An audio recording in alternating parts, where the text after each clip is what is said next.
Assalamualaikum warahmatullahi wabarakatuh. Dengan saya, Ibu Dwi Novitasari yang suka dipanggil Ibu Novi. Kita kali ini akan mempelajari tentang meningitis. Ini termasuk penyakit infeksi ya. Tujuan dari pembelajaran kita setelah perkuliahan, mahasiswa diharapkan mampu mengetahui definisi, kemudian etiologinya, faktor risiko, patofisiologinya, perjalanan penyakitnya bagaimana, kemudian tanda dan gejalanya, komplikasi, pemeriksaan diagnostik dan juga rangsang meningeal, serta penata laksanaan dan pencegahan. Kita belajar dulu apa itu lapisan pelindung otak. Jadi ada selaput pelindung otak yang disebut sebagai meningens. Ya, meningens itu ada paling luar adalah dura mater. Yang tengah adalah arachnoid. Dan yang paling dalam yang berhubungan dengan brain itu adalah pia mater. Ya, jadi diingat urutannya. Terluar dura mater, bagian tengah adalah arachnoid, dan bagian yang bersinggungan langsung dengan brain adalah pia mater. Meningens ini tadi disebut bahwa itu adalah selaput pelindung otak. Fungsinya dia memproteksi otak dengan membuat rumah, ya, menutupi. Ini melindungi cairan otak dan otak itu sendiri. Di antara dua membran terdapat ruang subarachnoid yang ini berisi cairan cerebrospinal. Fungsi dari cairan cerebrospinal ini adalah sebagai reservoir. Di otak juga ada blood-brain barrier. Ini spesifik. Ini adalah membran tipis yang fungsinya untuk memfilter, menyaring zat-zat yang tidak boleh masuk ke ruang otak. Ya, kan otak mendapat peredaran darah, pasokan darah, ya, dari pembuluh darah. Nah, sebelum cairan-cairan otak itu masuk ke ruang otak, maka itu disaring oleh blood-brain barrier. Ini untuk mencegah infeksi di otak.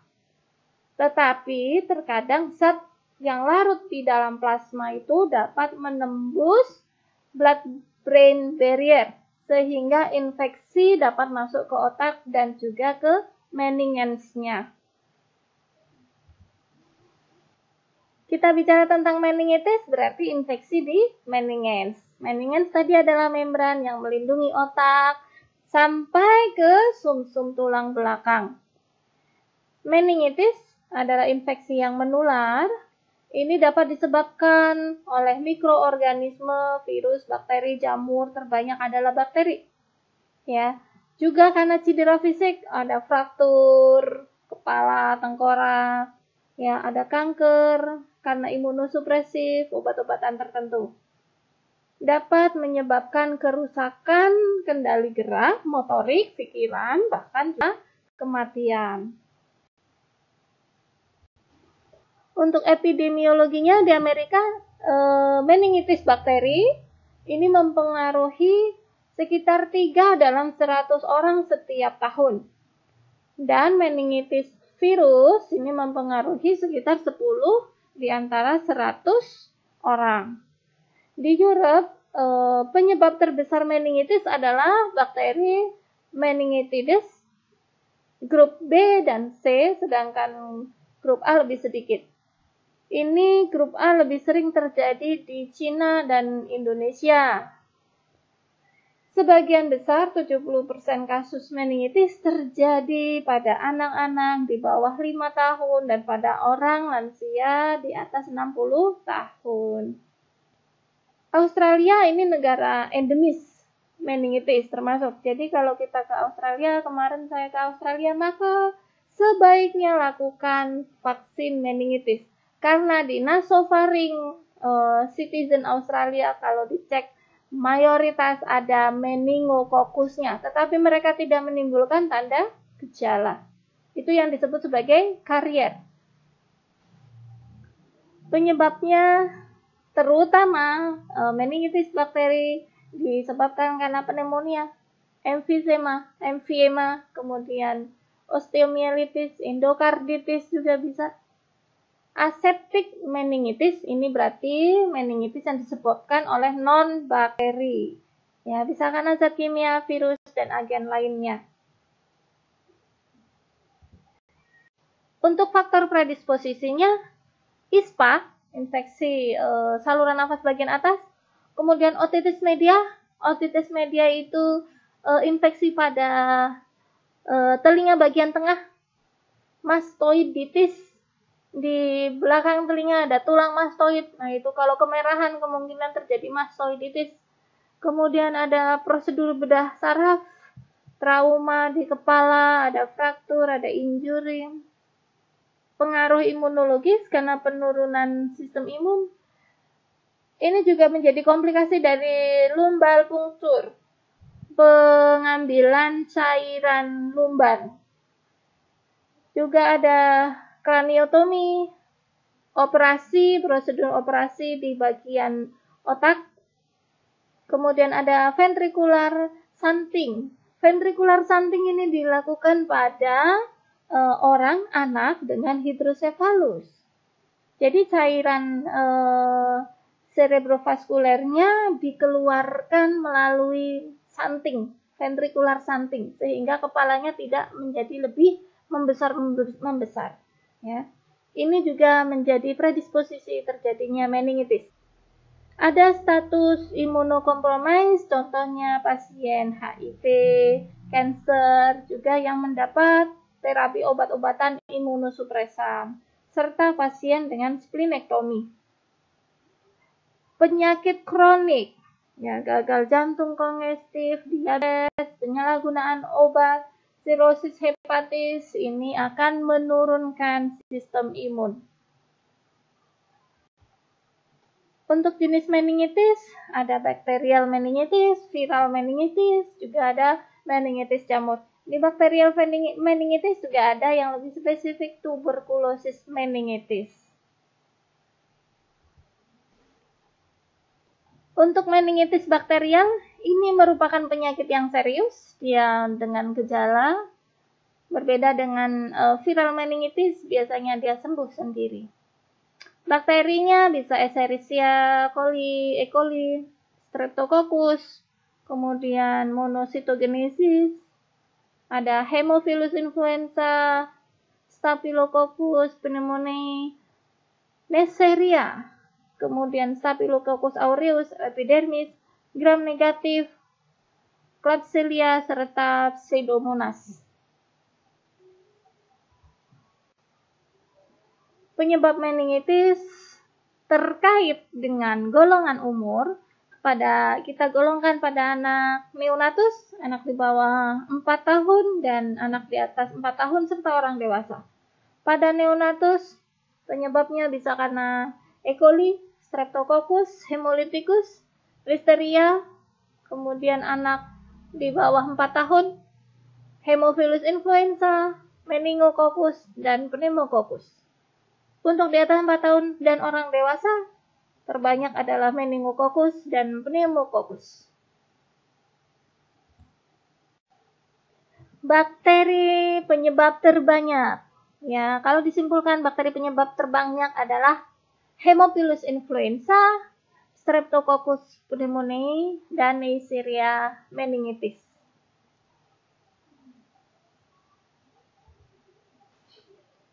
Untuk proses perjalanan perkembangan penyakit meningitis bakterial. Ya, nasofaring ini merupakan reservoir alami bagi Meningococcus, reservoir penyaring alami. Transmisi dari kuman ini, dari bakteri ini, terjadi lewat saluran pernafasan, airborne droplets, serta kontak dalam keluarga. Meningitis bakterial ini bisa menular paling besar pada 1 minggu pertama setelah ada invasi. Meningococcus bisa didapatkan pada kultur diri nasofaring, ya. Bahkan pada manusia sehat, keadaan ini yang disebut karier. Nah, ini citizen Australia, mereka banyak yang karier, ya, terhadap meningococcus yang bisa menyebabkan meningitis. Inflamasi meningen ini terutama terjadi di arachnoid dan pia mater, yang terjadi karena infeksi bakteri tadi ke ruang subarachnoid. Bisa juga mengenai parenkim otak, menyebabkan meningoencephalitis karena sudah memasuki ke brain-nya, tidak hanya meningen saja. Juga di daerah ventricle disebut sebagai ventriculitis, bahkan di medula spinalis. Jadi ini menyebar, tidak hanya ke meningen, bisa ke encefalnya, brainnya, jadinya meningoencephalitis, bisa ke ventricle, menjadi ventriculitis, bahkan sampai ke medula spinalis. Menyebabkan kerusakan neuron, terutama pada struktur hipokampus. Hal ini yang diduga kuat sebagai penyebab defisit neuropsikologik persisten pada pasien-pasien yang sudah dinyatakan sembuh dari meningitis. Jadi ada gangguan kognisi, gangguan konsentrasi, ya, gangguan orientasi. Ini defisit neuropsikologik persisten pada pasien yang sudah sembuh dari meningitis. Ketika ada bakteri akan menimbulkan terjadinya peradangan di gawangi oleh siapa? Oleh neutrofil, oleh monosit. Ini sebagai respon primernya. Respon pertama kali ketika ada infeksi bakteri. Berikutnya respon sekunder dipegang oleh limfosit. Dari inflamasi primer bisa terbentuk cairan eksudat yang terdiri dari bakteri sendiri, kemudian ada fibrin dan leukosit. Leukositnya monosit dan neutrofil. Terbentuk, ya, berkembang di ruang subarachnoid.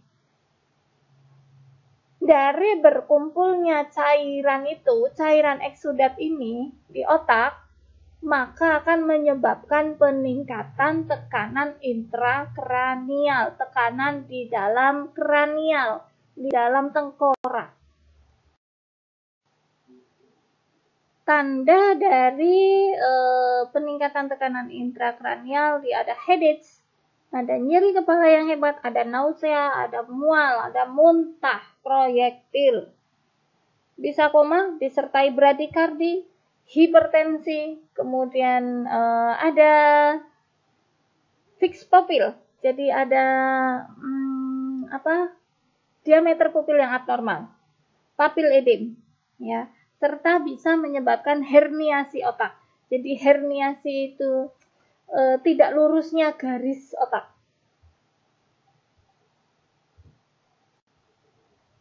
Jenis yang kedua ada aseptic meningitis, ya, yaitu meningitis virus. Tersering disebabkan oleh mumps, herpes simplex, dan herpes zoster. Viral meningitis ini termasuk penyakit yang ringan. Gejalanya mirip dengan flu biasa, ada demam, sakit kepala, ya, lemas.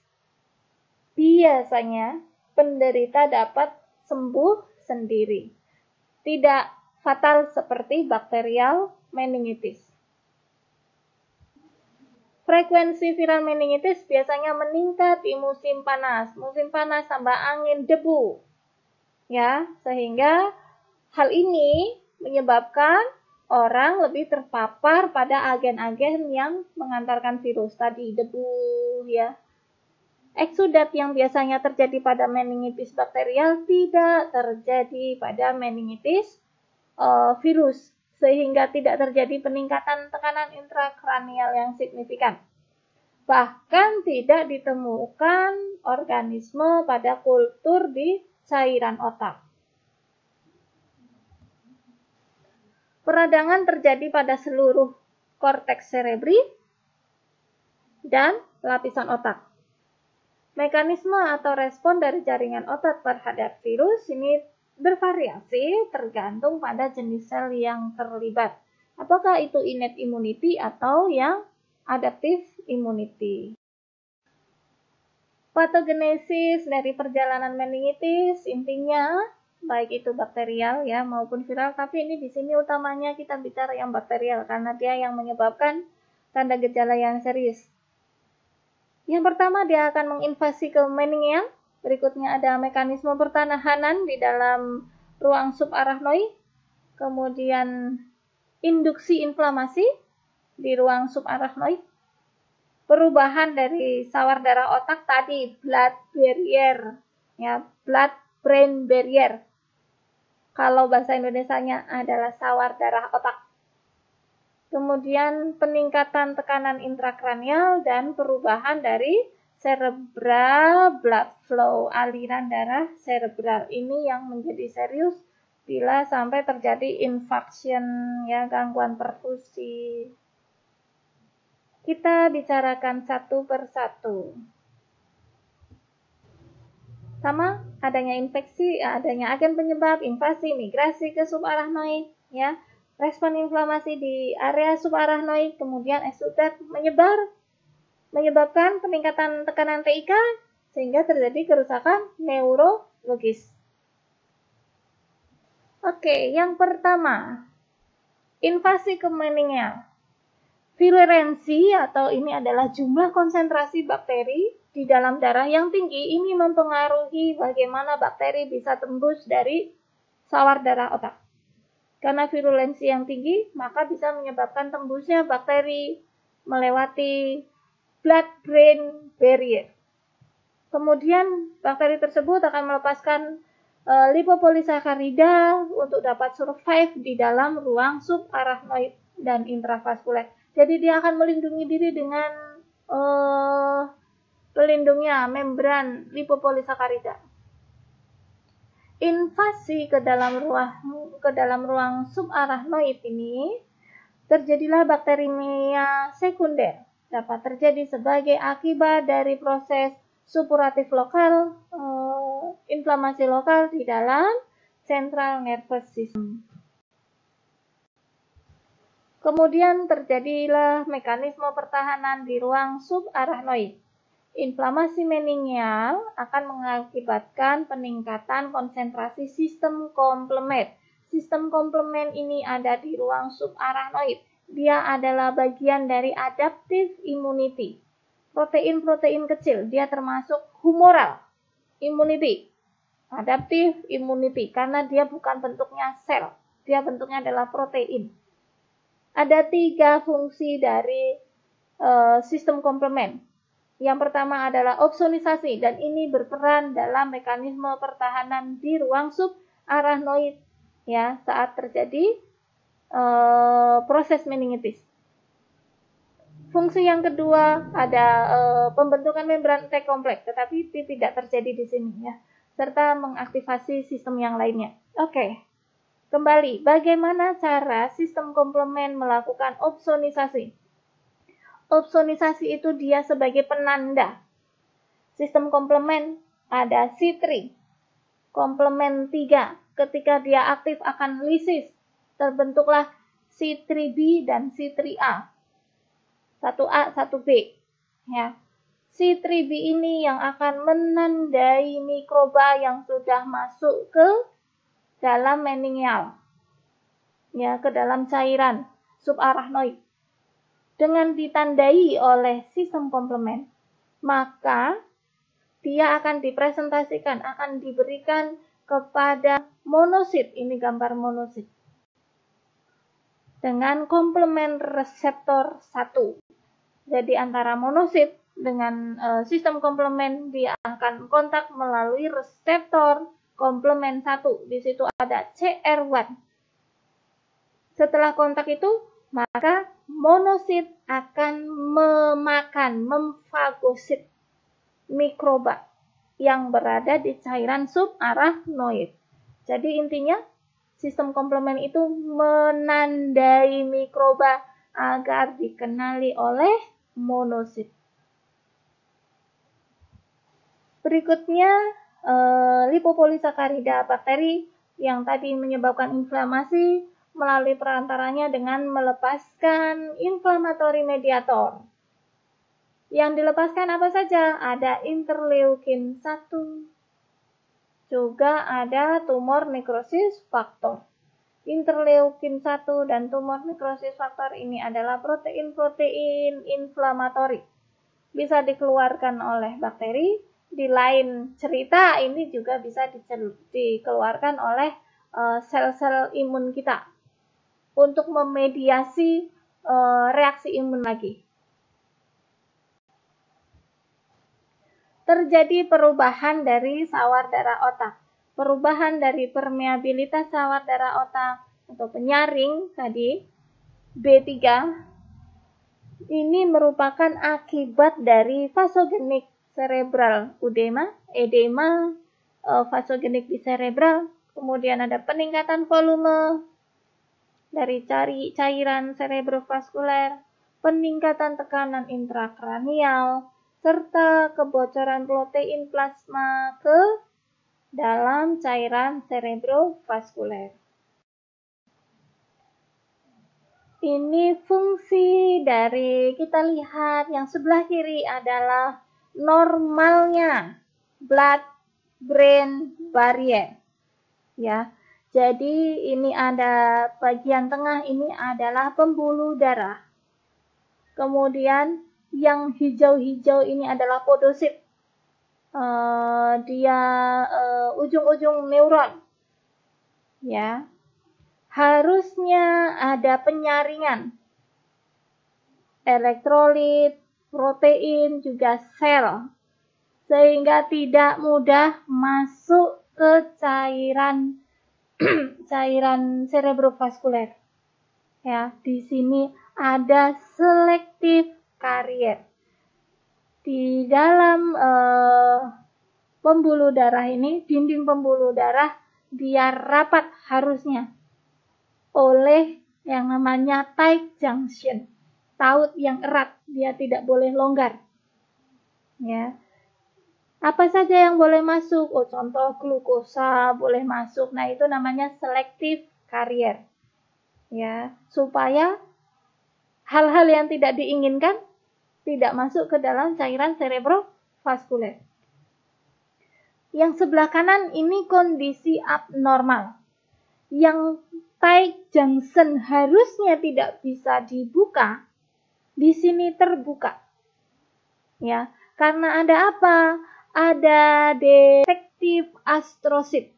Jadi adanya gangguan pada sel-sel penyokongnya, sel-sel astrositnya. Ya, bisa karena apa? Bisa karena tumor. Ya. Kemudian karena tight junctionnya, taut eratnya itu longgar, maka sel-sel bakteri bisa keluar dari pembuluh darah, masuk ke cairan cerebrovaskuler. Setelah masuk, tadi bisa terjadi peningkatan tekanan intrakranial. Ini terjadi akibat dari kombinasi edema cerebri, peningkatan volume, dan peningkatan volume darah. Tidak hanya peningkatan volume cairan cerebrovaskuler, juga ada peningkatan volume darah. Kenapa? Karena ada vasodilatasi, efek dari protein-protein proinflamasi. Yang terakhir, bisa terjadi perubahan aliran darah cerebral, ya. Bisa karena peningkatan tekanan intrakranial, hilangnya autoregulasi tekanan darah intrakranial, kemudian vaskulitis, infeksi pada pembuluh darah, dan trombosis dari arteri, vena, dan sinus cerebri. Ini bisa menyebabkan aliran darah cerebralnya terganggu. Ini yang menyebabkan pasien bisa kehilangan kesadaran, gangguan neurologis yang persisten, permanen, walaupun nanti dia sudah sembuh dari meningitisnya. Apa saja tanda dan gejala dari meningitis? Tanda awal meningitis bakteri ini mirip dengan penyakit infeksi lainnya. Ada sakit kepala berat, ada demam. Ini adalah gejala awal yang paling sering. Sakit kepala berat dan demam. Kemudian ada mual, ada muntah. Umumnya merasa tidak sehat, lemas, ya. Ada perubahan tingkat kesadaran, dapat terjadi letargi, tidak responsif, bahkan koma. Iritasi meningen bisa mengakibatkan tanda seperti rigid pada nukal atau kaku leher. Ya, jadi upaya untuk fleksi kepala mengalami kesukaran. Jadi pasiennya tidak bisa mengangguk, menekuk kepala, ya, karena kaku leher. Kemudian ada tanda Kernik yang positif dan tanda Brudzinski yang positif. Kita bicara bagaimana kaku kuduk, rigiditas nukal.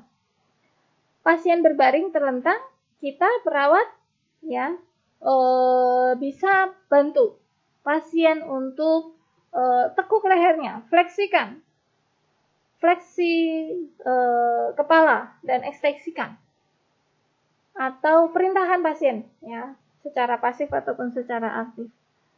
Kaku kuduk yang positif maknanya saat dilakukan gerakan pasien tidak dapat menyentuh dagunya ya ke dada, ada tahanan.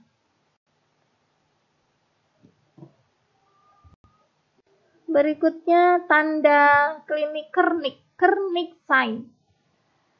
Tanda Kernik positif ini pasien apabila dibaringkan kemudian kita pegang kakinya, difleksikan, fleksi pinggul dan fleksi lutut, pasien tidak dapat diekstensikan secara sempurna.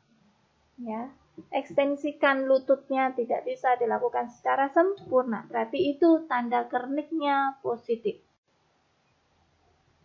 Cara pemeriksaannya, pasien dibaringkan terlentang, kita pemeriksa melakukan fleksi pada sendi pinggul.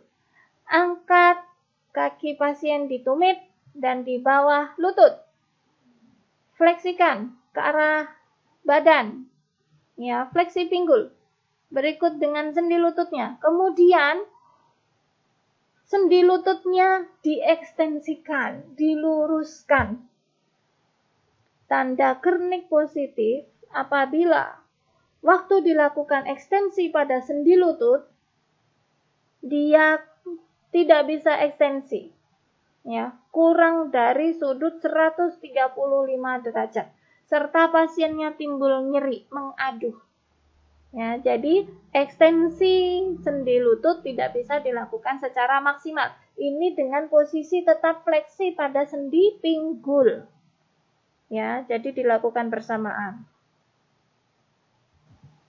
Nah, ketika kita fleksikan sendi pinggul dan lutut bersamaan, dorong kaki pasien ke atas, ke arah badan, kemudian kita luruskan lututnya, pasien tidak bisa lurus sempurna. Ini berarti tanda Kerniknya positif. Kemudian ada tanda Brudzinski 1. Ada dua tanda Brudzinski 1 dan tanda Brudzinski 2. Kita pelajari yang pertama. Apabila leher pasien difleksikan, maka dihasilkan fleksi pada lutut dan pinggul. Kita tadi tujuannya mengecek Brudzinski 1, yaitu caranya fleksikan kepala, tetapi kakinya ikut fleksi. Itu positif maknanya. Cara pemeriksaannya, pasiennya berbaring terlentang, tangan kiri pemeriksa diletakkan di bawah kepala pasien, kemudian lakukan gerakan fleksi dengan cepat, semaksimal mungkin. Ya, jadi ditekuk kepala pasien dengan cepat dan semaksimal mungkin.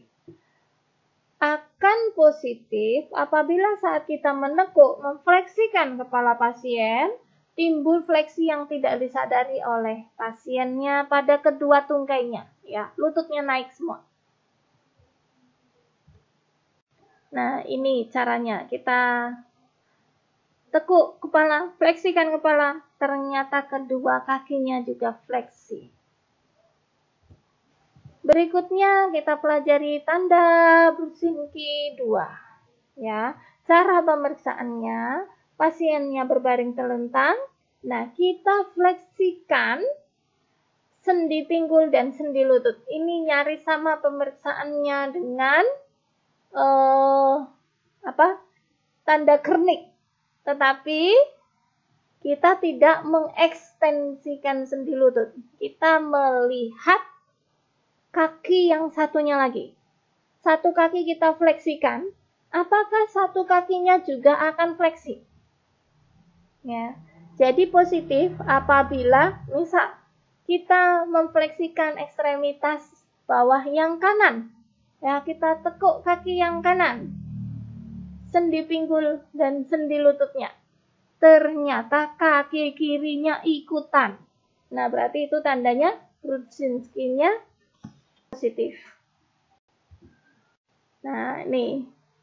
Ya, kita ekstensikan, kita fleksikan sendi pinggulnya, ternyata yang sebelahnya ikutan fleksi. Oke.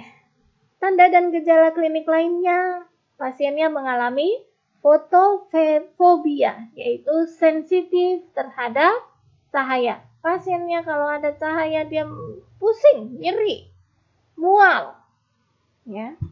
Kemudian ada kejang.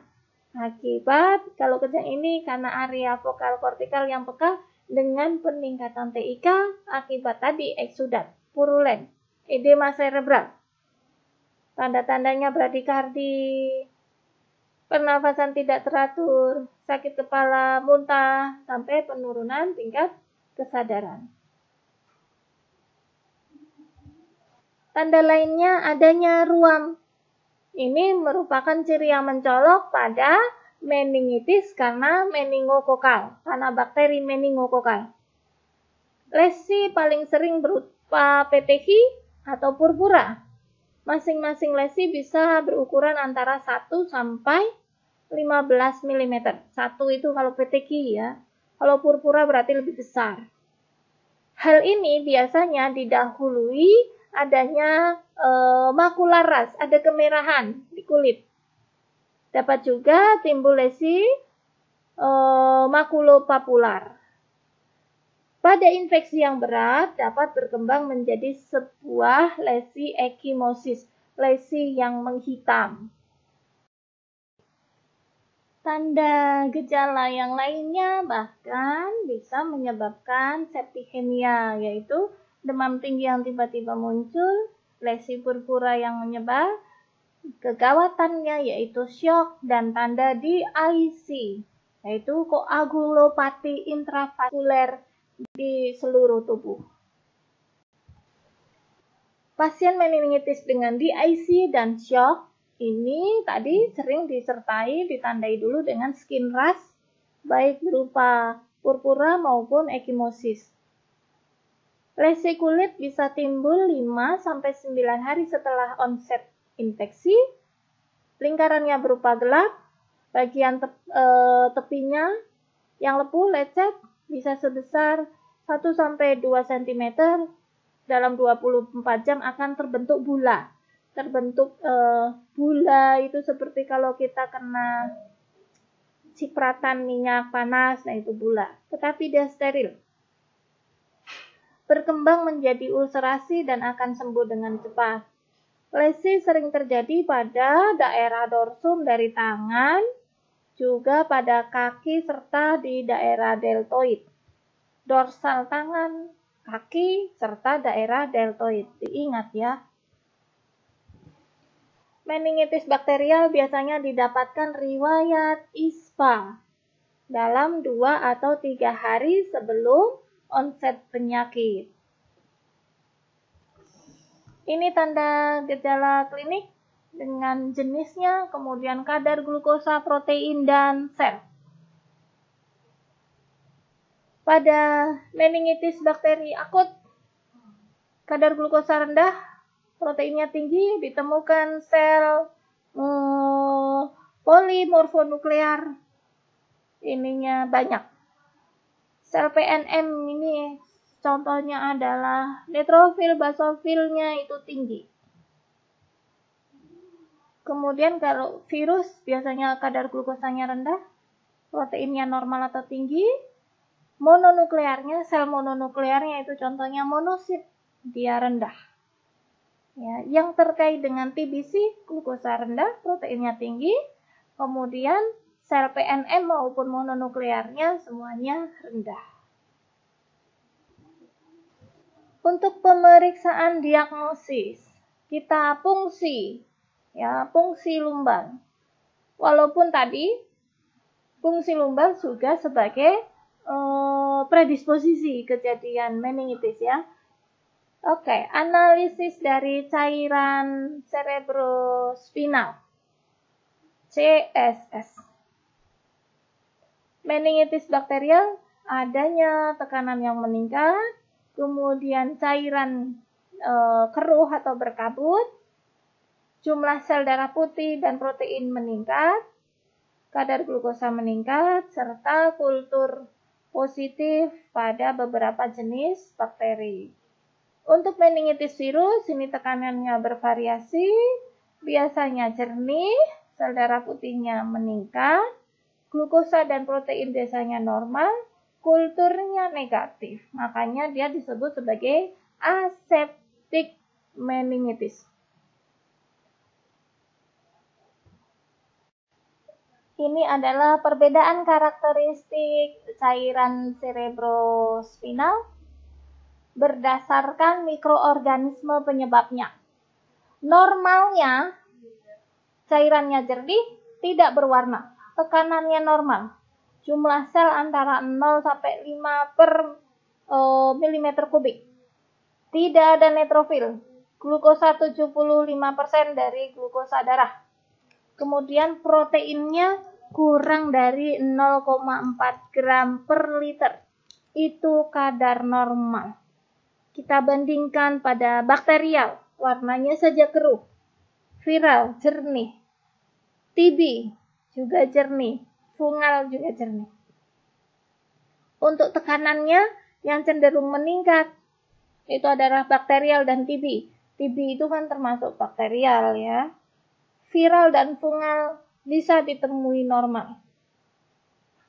Kemudian jumlah selnya akan meningkat tajam pada infeksi bakterial. Ya. Kemudian ada neutrofil tinggi sekali pada bakterial. Yang lainnya cenderung rendah dari neutrofil di plasma darah. Glukosanya untuk viral normal, yang lainnya cenderung rendah. Protein, ya, ditemukan kadar protein yang tinggi pada meningitis bakterial dan TB, sampai 1 sampai 5 gram per liter. Kemudian yang fungal juga tinggi. Yang viral cenderung tinggi tetapi tidak lebih dari kadar protein yang kita temukan pada infeksi bakteri. Kemudian kalau kita kultur di bakteri, bisa ada gram positif dengan pewarnaan Steingran, ada gram positif kurang dari 90%, kemudian kultur positif kurang dari 80%. Dengan viral ini, dengan PCR ini pemeriksaan yang mahal ini, polychain reaction. Ya, jadi kadang tidak dilakukan. Untuk pemeriksaan diagnosis, tadi cek juga kadar glukosa serum akan meningkat pada kondisi meningitis. LDH serum juga akan meningkat pada meningitis bakteri. laktat dehidrogenase, ya, LDH. Kemudian sel darah putih sedikit meningkat dengan peningkatan neutrofil yang signifikan pada infeksi bakteri. Elektrolit darah abnormal, LID-nya meningkat pada meningitis. Kultur darah, sekret hidung, tenggorok, urin, ini juga untuk mengindikasi daerah pusat infeksi, ya, sehingga mengindikasikan tipe penyebab infeksi. Bisa dilakukan MRI atau CT scan, dapat membantu melokalisasi lesi. Apakah ada hematom cerebral, bagaimana letak ventrikel, apakah ada hemoragik, dan juga tumor. Rongsen dada, kepala, atau sinus, ya, sinus ini sekitar hidung, mungkin juga sebagai indikasi sumber infeksi intrakranial yang menyebabkan meningitis. Selain pemeriksaan lab, juga lakukan pemeriksaan fisik, yaitu rangsang meningeal. Pelajari tadi di awal, kita bisa periksa kaku kuduk, Brudzinski 1, Brudzinski 2, juga tanda Kernik. Untuk penata laksanaan meningitis, tujuannya adalah menghilangkan infeksi dengan menurunkan tanda-tanda dan gejalanya, serta mencegah kerusakan neurologik, contohnya mencegah kejang, tuli, koma, bahkan kematian. Apa saja yang diberikan? Obat anti-infeksi meningitis tuberkulosa. Ya, berarti berikan obat-obatan TBC, isoniazid, rifampicin, streptomycin. Untuk infeksi bakterial bisa cefalosporin, kemudian ampicillin, kemudian chloramphenicol juga bisa. Berikan antibiotiknya. Untuk pengobatan simptomatis, yaitu sesuai dengan tanda gejala yang muncul. Pasiennya kejang, beri antikonvulsi. Apa saja? Bisa diazepam, phenytoin, phenobarbital. Pasiennya demam, beri antipiretik. Pasiennya ada dari CT scan ada edema, turunkan dengan diuretik osmotik. Contohnya, pasien berikan mannitol, cairan mannitol untuk menurunkan edema cerebri. Juga penuhi oksigenasi pasien, penuhi hidrasi untuk mencegah shock hipovolemik. Kita lakukan monitoring terhadap tekanan darah, apakah ada bradikardinya, ya, apakah ada peningkatan tekanan darahnya, kemudian cek glukosa, respirasi, serta urin output untuk menandai apakah pasiennya mengalami shock atau tidak. Outcome terapi harapannya mencapai masa penyembuhan yang tepat waktu tanpa penyebaran infeksi endogen atau keterlibatan orang lain, tanpa menginfeksi orang lain. Mempertahankan tingkat kesadaran biasanya akan membaik dengan fungsi motorik dan sensorik yang baik. Kemudian mendemonstrasikan tanda-tanda vital, menunjukkan tanda-tanda vital yang stabil. Tidak mengalami kejang ataupun cedera penyerta lainnya.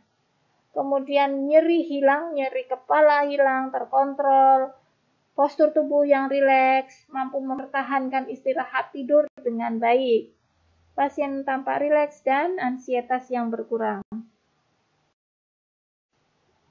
Komplikasi dari meningitis bisa menyebabkan hidrosefalus, septicemia, kemudian sindrom Water-Friedrich, ya, dengan septic shock, DIC, perdarahan adrenal bilateral, sindrom inappropriate antidiuretic hormone, efusi subdural kejang, edema, herniasi, ya, pergeseran pusat, kemudian cerebral palsy, gangguan motorik, gangguan mental, gangguan belajar, juga sampai ADS, Attention Deficit Disorder. Pencegahannya kita bisa lakukan vaksin meningokokal. Ini wajib bagi jamaah umroh dan haji. Karena kita akan berkunjung ke negara yang multi pengunjung, banyak pengunjung. Ya. Juga diberikan pada individu dengan risiko tinggi. Risiko tinggi yang seperti apa? Yang dengan penyakit penyertanya banyak. Penyakit kronik, HIV, hipertensi, diabetes, imunodepresi, kemudian kanker, ya. Termasuk juga pengunjung negara dengan penyakit hiperendemik atau endemik. Mau berkunjung ke negara-negara endemik, ya, yang terkenal itu Australia, maka lakukan vaksin meningokokus. Orang-orang dalam barak militer dengan kumpulan yang padat, serta orang-orang dengan defisiensi komponen terminal komplement, sistem komplementnya. Contoh pasien dengan splenektomi. Begitu saja kita belajar tentang meningitis. Semangat belajar sepanjang hayat. Jangan lupa subscribe. Ya, semoga menjadi ilmu yang bermanfaat.